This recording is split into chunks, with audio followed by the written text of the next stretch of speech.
Hi, I'm Vic, and I'm a careers advisor. Are you feeling the pressure to choose a career?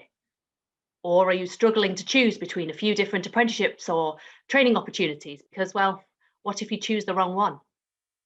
These thought processes are not unusual, and it's probably down to the way that we're taught to think about careers. Traditional careers thinking uses the analogy of a ladder or a long straight road. You start at the beginning, decide where it is that you want to get to, and then work out the steps you need to get there. Now, this idea worked when people tended to have a job for life and either stayed with the same company or within the same industry for the whole of their career. You start at the bottom and work your way up. But now, with technology changing the way the world of work works and new industries being developed at a rapid pace, people tend to have 2, 3, or even more career changes in their working life, even if they actually stay within the same industry. Think about people who started working in computer programming before the internet existed.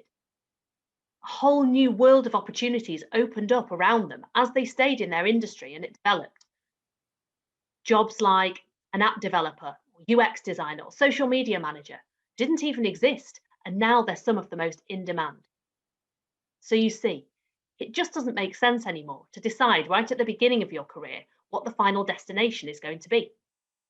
There are a few exceptions to this principle, but generally speaking, if you do that, then you might find that the job that you were working towards either looks really different or doesn't even exist by the time you get there. You could also miss out on exciting opportunities if you're too fixed on one single destination.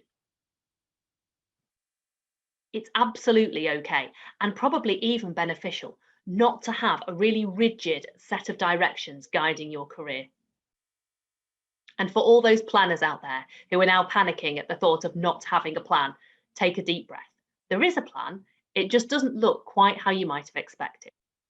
Instead of thinking about your career journey as a long straight motorway with service stations on it called GCSEs, A-levels, BTECs, apprenticeships, promotions, and then retirement, think about it more like a long winding journey of different jobs and experiences, taking you through different cities and towns and countryside, with lots of roundabouts and traffic lights and the occasional dead end that you need to reverse out of.